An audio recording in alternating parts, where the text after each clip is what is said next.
नमस्कार. वेद ज्योतिषशास्त्राच्या या आपल्या अभ्यास मालिकेचा या आजच्या भागात आपलं सर्वांचं स्वागत आहे. आमचे मागचे व्हिडिओ कसे वाटले त्याचा आम्हाला तुम्ही जर प्रतिक्रिया दिलीत तर आम्हाला किंवा तुमच्या सूचना केल्यात तर पुढील भागामध्ये आम्हाला त्याचा परामर्श घेता येईल. आपणास ठाऊक असेलच की आता 9 तारखेला आपलं हिंदू नवीन वर्ष गुढीपाडव्याला सुरू होत आहे. त्यानिमित्ताने पंचांग हे जे ज्योतिषशास्त्रामधलं जे महत्त्वाचं अंग आहे त्या पंचांगाबद्दल आपण आज माहिती घेणार आहोत. पंचांग जनरली कोणतंही तुम्ही जर पंचांग घेतलं, उदाहरणार्थ मुंबईवरनं प्रसिद्ध होणारे हे कालनिर्णय पंचांग आहे किंवा सोलापूरवरनं प्रसिद्ध होणारे दाते पंचांग आहे. दोन्ही पंचांगापैकी कोणतेही पंचांग तुम्ही घेतलं तरी त्याच्यातली माहिती सर्वसाधारणपणे सारखीच असते. आपण त्यातली जी काय माहिती आहे त्या माहितीचा आज आपण जाणून घेणार आहोत आणि मग नंतर आपण पंचांग कसं वाचायचं हे आपण शिकणार आहोत. सुरुवातीला पंचांग म्हणजे काय, जिथे पंचांग ही अशी पुस्तिका आहे की ज्याच्यामध्ये 5 अंगांचा विचार केला जातो. ही 5 अंग म्हणजे तिथी, वार, नक्षत्र, योग आणि करण. त्या 5 अंगांचा याच्यामध्ये विचार केला जातो त्याला आपण पंचांग असं म्हणतो. यापैकी एखादी जरी गोष्ट कमी असेल, एखादे जरी अंग कमी असेल तर त्याला आपण दिनदर्शिका किंवा आपण कॅलेंडर असं त्याला म्हणतो. पंचांगाची माहिती यायच्या अगोदर आपल्या भारतवर्षामध्ये विविध प्रकारच्या कालगणना होत्या. त्यापैकी प्रामुख्याने ज्या कालगणना आहेत त्याच्यामध्ये शालिवाहन शक जे शालिवाहन राजाने सुरू केलेलं आहे, इसवी सन जे इंग्रजांनी सुरू केलेलं आहे, नंतर फारसी सन जे पारशांचा आहे, हिजरी सन जे मुसलमानांचा आहे आणि शिवशक म्हणजे आपले शिवाजीराजांनी छत्रपती शिवाजी महाराजांनी जे सुरू केलेलं आहे ते शिवशक. अशी प्रामुख्याने ही कालगणनेची साधनं आपल्याकडे आहेत.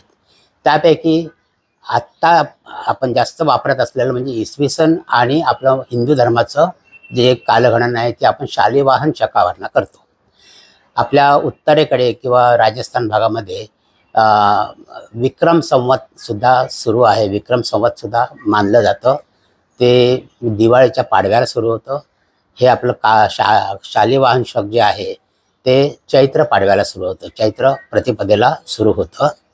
तर ही जी कालगणना आहे ते आपण ही जे पंचांग जे आपण जे कालगणना शालिवाहन शक जे आहे ते इसवी सन सुरू झाल्यानंतर 78 वर्षांनी सुरू झालेलं आहे.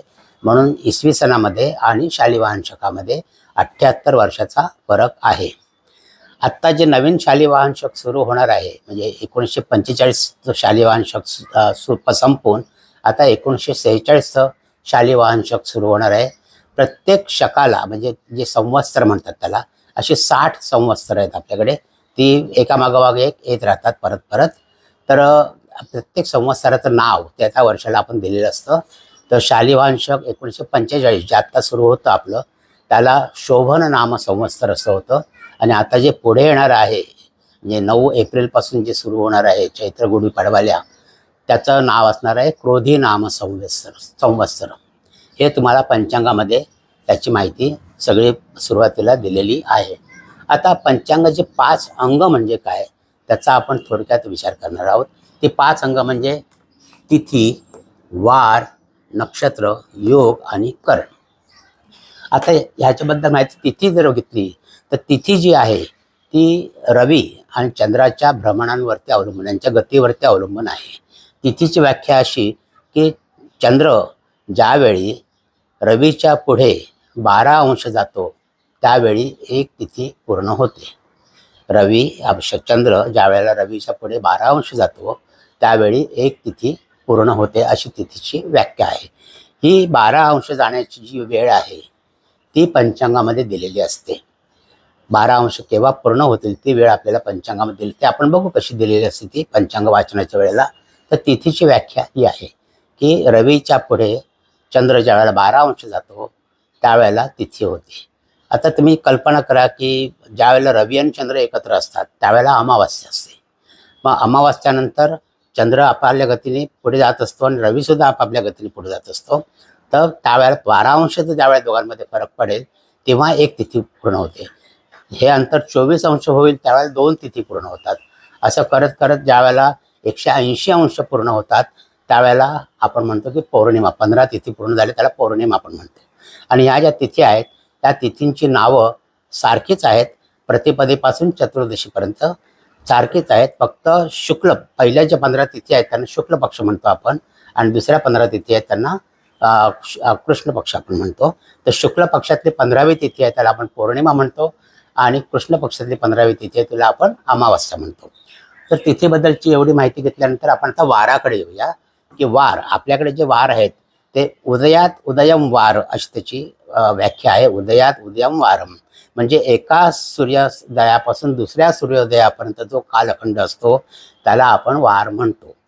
एका सूर्योदयापासून दुसऱ्या सूर्योदयापर्यंत जो कालखंड आहे त्याला आपण वार असं म्हणतो. आपले वार हे इंग्रजांचे वार जे रात्री 12 वाजता बदलतात, आपले वार मात्र रात्री 12ला बदलत नाहीत. आपले वार दुसऱ्या दिवशी सूर्योदयाला बदलतात. हा प्रामुख्याने मुख्य फरक आपण लक्षात ठेवा वाराचा. त्याच्यानंतर येतं नक्षत्र. नक्षत्राची व्याख्या अशी आहे की न क्षरती तत् नक्षत्र. आपल्याला आकाशामध्ये खूप तेजोगल दिसतात, त्याच्यामध्ये काही गोल असे आहेत की जे चमचम करणारे असतात आणि आपली जागा बिलकुल सोडत नाहीत, अशी त्यांना नक्षत्र म्हणतो. आणि जे बाकीचे छोटे छोटे गोल दिसतात जे फिरत असतात आकाशामध्ये त्यांना आपण ग्रह असं म्हणतो. तर जे नक्षत्र आहेत ही नक्षत्र एकाच ठिकाणी असतात, आणि ज्या आपण 12 राशी कल्पलेल्या आहेत त्या 12 राशींसुद्धा आपण ओळखतो तर या नक्षत्रांच्या वर्णा की राशींमध्ये की नक्षत्रांची जी मांडणी आहे त्या मांडणीवरनं आपण तिथे त्या भागात कोणती राशी आहे हे आपण ओळखतो असं. तर नक्षत्र ही न क्षरती तत् नक्षत्र असं आपण म्हणतो. आकाशात असंख्य नक्षत्र आहेत, परंतु आपल्या पूर्वाचार्यांनी, आपल्या ऋषीमुनींनी त्यातले 27 नक्षत्रांचा पुंज, 27 नक्षत्रांचे जे गट आहेत, जे गट तयार केलेत नक्षत्रांचे, असे 27 विभाग तयार केलेले आहेत नक्षत्रांचे. आणि त्या विभागातल्या जी मुख्य तारका असते त्याचं नाव ह्या नक्षत्राला दिलेलं आहे. असे 27 नक्षत्रांचे गट सुरू केलेले आहेत, आपले योजलेले आहेत. आणि ह्या 27 नक्षत्रांची ठराविक कालमर्यादा किंवा त्यांची मर्यादा अवकाशामध्ये असते, आपल्याला आकाशात दिसते. तर असे हे 27 नक्षत्र जर धरले आणि आपलं क्रांतिवृत्त जे आहे, क्रांतिवृत्त जे 360 अंशाचं आहे गोल, त्याच्यामध्ये 27 नक्षत्र बसवायची झाली तर एका नक्षत्राची व्याप्ती ही 13 अंश आणि 20 कला अशी येते. आणि आपण आपल्याला माहिती असेल की एका राशीची व्याप्ती 30 अंशाची आहे. त्यामुळे एका राशीमध्ये 2.25 नक्षत्र, आणि एका नक्षत्राचे 4 चरण तर केले, एक चरण येतं 3 अंश आणि 20 कला. तर एका राशीमध्ये असे 9 चरण बसतात, नक्षत्रांचे 9 चरण बसतात. म्हणजे 2 नक्षत्र पूर्ण आणि पुढच्या नक्षत्राचा 1 चरण असं असे ते बसवलेले आहेत. तर ते कसे बसवलेले आहेत ते सुद्धा आपण नंतर बघणार आहोत की राशींची व्याप्ती कशी असते, कोणते नक्षत्र त्या राशीमध्ये येतात, त्याचा सुद्धा अभ्यास आपण आपल्या ज्योतिष अभ्यासमालेमध्ये करणार आहोत. सध्या एवढंच लक्षात ठेवा की न क्षरती तत् नक्षत्र, आणि हे 27 नक्षत्र आहेत. आणि या 27 नक्षत्रातनं चंद्राचं भ्रमण सुरू असतं. त्याच्यानंतर येतं योग. जसे 27 नक्षत्र आहेत तसेच योगसुद्धा आहेत, परंतु योगाची जी व्याख्या आहे ती म्हणजे रवी आणि चंद्राच्या भ्रमणांची बेरीज ज्या वेळेला 800 कला, 13 अंश 20 कला किंवा 800 कला होते त्यावेळेला एक योग होतो. इथे मुख्य फरक असा आहे तिथीमध्ये आणि योगामध्ये. तिथीमध्ये चंद्र ज्या वेळेला रवीच्या पुढे जातो, म्हणजे रवी चंद्राचे वजाबाकीची केली, चंद्राच्या गतीमधून रवीची गती वजा केली की 12 अंश झाले की एक तिथी होते. इथे दोघांची बेरीज करायची आहे. त्या दोघांची बेरीज जर 13 अंश 20 कला किंवा 800 कला झाली तर एक योग तयार होतो. असे योगसुद्धा 27 आहेत. आणि ह्या 27 योगांची नावंसुद्धा आपल्याला पंचांगामध्ये दिलेली आहेत वेगळी. तसे नक्षत्रांची पण नावं आपल्याला दिलेली आहेत, ती पण मी यथाअवकाश तुम्हाला सांगणार आहे कुठे दिलेली असतात ती. त्याच्यानंतर 5वं अंग जे आहे त्याला आपण करण असं म्हणतो. करण म्हणजे तिथीचा अर्धा भाग. तिथ्यर्धम करणम अशी त्याची व्याख्या आहे. तिथीचा अर्धा भाग म्हणजे जशी 12 अंशाची एक तिथी आहे तसं एक करण आहे, हे 6 अंशाचं होतं. अशी कर्ण एकंदर 11 कर्ण आहेत. 11 कर्ण आहेत. त्या 11 कर्णापैकी 4 कर्ण ही स्थिर कर्ण आहेत. स्थिर कर्ण म्हणजे त्या ठराविक तिथीलाच ती कर्ण येतात. अशी 4 कर्ण आहेत आणि 7 कर्ण आहेत ती चर कर्ण आहेत. ही चर कर्ण परत परत परत परत आवर्तन त्यांची होत असतात चर कर्णांची. आता ह्या कर्णांची नावं जर आपण घेतली तर चर कर्णांची नावं जी आहेत ती बव, बालव, कौलव, तैतिल, गर, वणिज आणि विष्टी अशी 7 नावं त्यांची आहेत. ही कर्ण आलटून पालटून येत राहतात एकसारखी. आणि यातलं जे विष्टीकरण जे आहे हे अशुभ करण मानलेलं आहे. या विष्टीकरणालाच आपण भद्रा असं पण म्हणतो किंवा कल्याणी अशी त्याची 2 नावं आहेत, भद्रा किंवा कल्याणी. त्याचा उल्लेख आपल्याला पंचांगामध्ये असतो की हे विष्टीकरण कुठून कुठपर्यंत असणार आहे. त्यावेळी आपण शुभ कार्याची सुरुवात करत नाही. आता राहिली 4 स्थिर कर्ण. ती स्थिर कर्ण आहेत शकुनी, चतुष्पाद, नाग आणि किस्तुग्न. हे चतुष्पाद जे कर्ण आहे ते कृष्ण चतुर्दशीच्या उत्तरार्धामध्ये येतं. एका तिथीमध्ये 2 कर्ण मी सांगितले, एक पूर्वार्धातलं एक उत्तरार्धातलं. त्याच्यामुळे कृष्ण चतुर्दशीचं उत्तरार्धातलं जे कर्ण आहे ते शकुनी आहे. त्याच्यानंतर अमावास्या येते. अमावास्येची दोन्ही कर्ण म्हणजे पहिलं कर्ण हे चतुष्पाद नाग आहे, चतुष्पाद आहे पहिलं करण, आणि दुसरं करण आहे ते नागकरण आहे अमावास्येचं. आणि शुक्ल प्रतिपदेचं पहिलं करण जे आहे ते किस्तुग्न करण आहे. अशी ही 4 कर्ण ह्या स्थितीला आणि याच वेळेला येतात. ती नंतर मग महिन्याभरात कधी परत रिपीट होत नाहीत, म्हणून यांना स्थिर कर्ण अशी म्हणतो. ही 4ही स्थिर कर्ण ही अशुभ सांगितलेली आहेत. परंतु त्याच्यामध्ये किस्तुग्न करणाचा एक अपवाद असा आहे की नवरात्राची जी आपल्या स्थापना आधी घटस्थापना जी होते त्या घटस्थापनेला हे किस्तुग्न करण हे शुभ मानलेलं आहे. घटस्थापना त्या करणावरती करता येते आपल्याला. तर असे हे करण आणि तिथी, वार, नक्षत्र, योग आणि करण. नक्षत्र पण 27 आहेत, ती पण पंचांगात दिलेली आहेत. तिथी कशा वाचायच्या त्यासुद्धा आपण पंचांगामध्ये बघणार आहोत. वार कसे बदलतात, वाराचे उपवास करणाऱ्यांनी हे लक्षात ठेवा, कारण शनिवारी आपण वाराचा उपवास करतो आणि कुठे पिकनिकला वगैरे मंडळी गेली की रात्री 12 वाजता उपवास सोडतात. तर तसं न करता दुसऱ्या सूर्योदयापर्यंत तो वार असतो, म्हणून ते वाराचे उपवास दुसऱ्या दिवशी आपल्याला दुसऱ्या दिवशी सूर्योदयाच्या नंतर सोडायचे असतात वाराचे उपवास, हे लक्षात ठेवा. आता इतकी माहिती घेतल्यानंतर थोडक्यामध्ये पंचांगाची माहिती खूप आहे, परंतु आपल्याला थोडक्यामध्येच हे करायला लागेल ना, ते त्याच्यामध्ये खूप आपला वेळ जाईल. तर थोडक्यात तुम्हाला मी माहिती देण्याचा प्रयत्न करतो. आता जर आपण पंचांग बघितलं कोणता, तर समजा हे एक कालनिर्णय पंचांग मुंबईवरनं प्रसिद्ध होणार आहे. हे जे दाते पंचांग आहे हे सोलापूरवरनं प्रसिद्ध होणार आहे.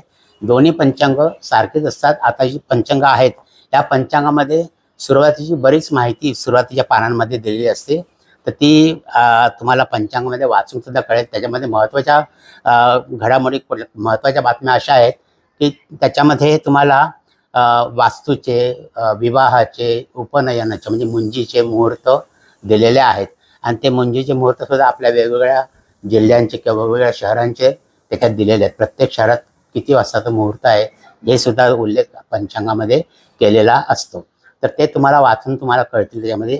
नंतर मुख्य म्हणजे त्याच्यामध्ये अवकहडा चक्र जे असतं पंचांगामध्ये, अवकहडाचे चक्र आहे. या चक्रामध्ये सगळ्या नक्षत्रांची, राशींची अशी माहिती दिलेली आहे. ती सुद्धा आपण पंचांग वाचन ज्यावेळेला करू त्यावेळेला पुन्हा त्याचा उल्लेख मी तुम्हाला करणार आहे.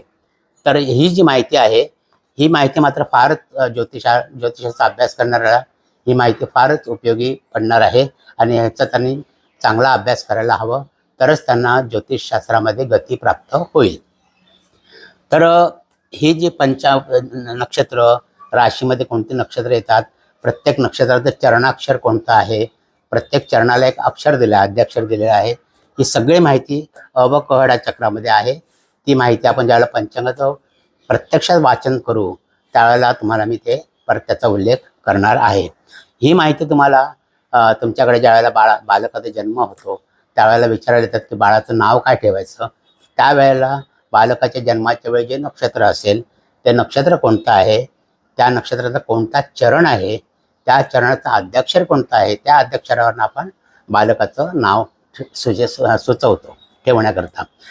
तसंच एखाद्या घरामध्ये कोणाचा मृत्यू झाला असल्यास मृत्यू समयचं नक्षत्र शुभ आहे की अशुभ आहे हे विचारायला येतात. तर त्यावेळेला ती पण माहिती आपल्याला पंचांगावरनं घेता येईल की पंचांगामध्ये अशी काही नक्षत्र आहेत की जी त्यांना त्रिपाद नक्षत्र असं म्हणतात किंवा द्विपाद नक्षत्र असं म्हणतात. तर त्याचा द्विपाद त्यांना का म्हणतात, त्रिपाद का म्हणतात, याचा सुद्धा उल्लेख आपण नंतर करणार आहोत. त्याच्याशिवाय एक नक्षत्र पंचक असतं की जे धनिष्ठा नक्षत्राच्या 3ऱ्या आणि 4थ्या चरणापासून सुरू होतं ते शेवटच्या रेवती नक्षत्रापर्यंत असतं. तर याला पंचक असं म्हणतात. त्या पंचकामध्ये पण मृत्यू झाला असल्यास त्याचा सुद्धा एक वेगळा विधी करायला लागतो आणि बाकीच्या त्रिपाद नक्षत्रांची त्रिपाद शांत करायला लागते, द्विपाद शांत करायला लागते. तर हे जे विधी आहेत त्याची सगळी माहिती तुम्हाला पंचांगामध्ये दिलेली असते. या व्यतिरिक्त सुद्धा पंचांगामध्ये या अवखडा चक्र जर सोडलं तर आपण अवखडा चक्र आहे, विवाहाचे मुहूर्त आहेत, वास्तुशांतीचे मुहूर्त आहेत. त्याच्यानंतर पुढच्या 5 वर्षातले ग्रहांचे राशी प्रवेश तिथे दिलेले आहेत. म्हणजे एखादा ग्रह राशी केव्हा बदलणार आहे तर त्याची सुद्धा माहिती आपल्याला पंचांगामध्ये विस्तृत दिलेली असते. कोणता ग्रह कोणत्या दिवशी राशी बदलणार आहे हे पुढच्या 5 वर्षाचे राशींचे ग्रहांचे प्रवेश राशी प्रवेश पंचांगामध्ये दिले आहेत. आणखी महत्त्वाची बातमी म्हणजे संकष्टी चतुर्दशीचे मुहूर्त, संकष्टी चतुर्थीचे मुहूर्त प्रत्येक जिल्ह्यावारे पंचांगामध्ये दिलेले असतात की प्रत्येक जिल्ह्यामध्ये संकष्टीचा मुहूर्त कधी, संकष्टी जे व्रत आहे ते आपण चंद्रोदयाला सोडतो. चंद्रोदय किती वाजता आहे ह्याचा उल्लेख दोन्ही पंचांगामध्ये तर कोणत्याही पंचांगामध्ये केलेला असतो. आणि नुसतं एकाच ठिकाणचं नाही तर प्रत्येक जिल्ह्याचं, महाराष्ट्रातल्या प्रत्येक जिल्ह्यातलं त्याच्यामध्ये चंद्रोदय दिलेला असतो. तर ज्यांनी संकष्टीचा उपवास करताना ही गोष्ट त्यांच्या लक्षात येईल. तिथीसुद्धा, तिथींचं पण हे करताना कोणत्या मुख्य तिथी आहेत, त्या कोणत्या तिथीचं काय महत्त्व आहे हे सुद्धा पंचांगामध्ये दिलेलं असतं. त्याचा यथावकाश आपण उपयोग ज्यावेळेला पंचांगाचं प्रत्यक्षात वाचन करणार आहोत त्यावेळेला मी त्याची उदाहरणं तुम्हाला देणार आहोत. नंतर पंचांगामध्ये विविध योग आहेत. ते योगसुद्धा कोणत्या तिथीला येतात, कोणत्या नक्षत्रावर आणि कोणत्या तिथीवरती अवलंबून, कोणत्या वारावरती अवलंबून आहेत हे सुद्धा त्या पंचांगामध्ये सविस्तर दिलेलं असतं. ग्रहांचे राशी प्रवेश तर दिलेलेच असतात. शिवाय चंद्राच्या करता एक विशिष्ट कॉलम दिलेला आहे. चंद्राबद्दलची खूप माहिती त्याच्यात दिलेली असते. प्रत्येक ग्रहांचे योग कसे होतात हे सुद्धा त्याच्यात दिलेलं असतं. तर ही सगळी माहिती आपल्याला पंचांगामध्ये घ्यायची आहे. नंतर एक आणखी महत्त्वाचा हे भाग म्हणजे पंचांगामध्ये आपण ज्योतिषशास्त्राचा अभ्यास करतो आहे. तर विवाह गुणमेलन करताना बऱ्याचशा तुमच्याकडे येतील लोक की विवाह जमवायचा आहे तर गुणमेलन करायचं आहे, पत्रिका बघा म्हणून अशी. तर त्याचं गुणमेलन कसं करायचं त्याची माहिती पंचांगात दिलेली आहे. परत गुणमेलनाचा एक रेडीमेड तक्ता प्रत्येक पंचांगामध्ये असतो की वधूचं नक्षत्र, वराचं नक्षत्र आणि त्यांचं चरण हे जर तुम्ही त्याच्यात बघितलं, ते मॅच केलं तर किती गुण जमतात हे एका याच्यामध्ये तुम्हाला दिलेलं. म्हणजे एका मिनिटात तुम्ही सांगू शकता की किती गुण जमत आहेत किंवा त्या पत्रिकेमध्ये त्या नक्षत्रांचे काही दोष आहेत का, तर ते सुद्धा त्या पंचांग याच्यामध्ये दिलेलं असतं. गुणमेलनाच्या कोष्टकामध्ये दिलेलं असतं. ते पण कोष्टक फार महत्त्वाचं आहे ज्योतिषशास्त्राचा अभ्यास करण्याच्या दृष्टिकोनात. तर ह्याची सुद्धा आपण माहिती घेणार आहोत. नंतर सगळ्यांना भेडसावणारा एक प्रश्न म्हणजे मंगळ दोष. मंगळ दोष हा काय असतो, कोणत्या स्थानामध्ये, कुंडलीच्या कोणत्या स्थानामध्ये मंगळ असेल तर ती मंगळ दोषाची पत्रिका म्हणून समजली जाते. आणि त्या दोषाचं निराकरण कोणकोणत्या गोष्टीमध्ये होतं, बऱ्याच गोष्टींनी मंगळाचं निराकरण होतं. तर त्या मंगळाचं निराकरण, त्या मंगळ दोषाचं निराकरण कसं होतं याची सगळी माहिती पंचांगात दिलेली असते. ती कुठे आहे ती यथावकाश मी तुम्हाला सांगणार आहे. तसंच जन्माच्या वेळेला जे नक्षत्र आहे तर ते नक्षत्र शुभ आहे की अशुभ आहे किंवा त्या नक्षत्रांची काही शांती करायची आहे का यासंबंधी सुद्धा माहिती आपल्याला पंचांगामध्ये दिलेली असते. तर अशी बरीचशी माहिती आहे. पावसाची नक्षत्र, पाऊस कसा होईल, पावसाचं पर्जन्यमान आपण कसं बघतो हे सुद्धा आपण पंचांगावरनं बघू शकतो. तिथे पण दिलेलं आहे. त्याची पण माहिती तुम्हाला मी पंचांग वाचताना देणार आहे. खरं म्हणजे पंचांग वाचन हा फार मोठा विषय आहे. एका 2 भागामध्ये तो संपवणं शक्य नाही. तरी पण आपण 1-2 भागामध्ये संपवायचा प्रयत्न करूया आणि नंतर मग आपल्या परत अभ्यासमालेला आपण सुरुवात करणार आहोत. आजचा हा भाग आपल्याला कसा वाटला हे तुम्ही आम्हाला कळवा. आमचं चॅनलला सबस्क्राईब करा, बेल आयकॉनवरती प्रेस करा आणि तुमच्या कॉमेंट्स द्या. तर आजच्यापुरतं आपण इथेच थांबतोय. पुढच्या भागात आपण भेटूया लवकरच. तोपर्यंत नमस्कार.